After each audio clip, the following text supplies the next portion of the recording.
So the divergence of the interpolation we saw in the example MATLAB script is a result of Runge's phenomenon. So Runge's phenomenon results from a choice of equispaced points, or something very nearly equispaced, for our interpolation. And why this fails is explainable in terms of two relations, the Bernstein and the Markov inequalities. So for a polynomial of order n in the domain from -1 to 1, we can talk about the order of the derivative of that polynomial with respect to position.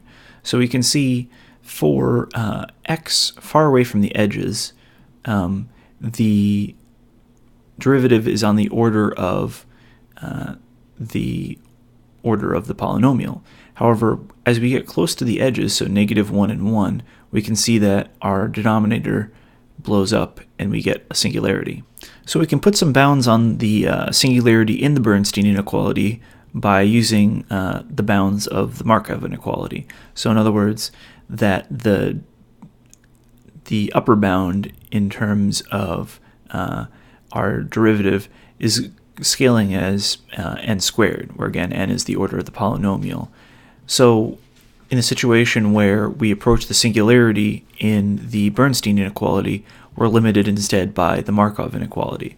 So what this means is when we look at the size of the order of our derivative along our domain, towards the center, where we're bounded by the Bernstein inequality, we have something that's roughly linear in terms of behavior.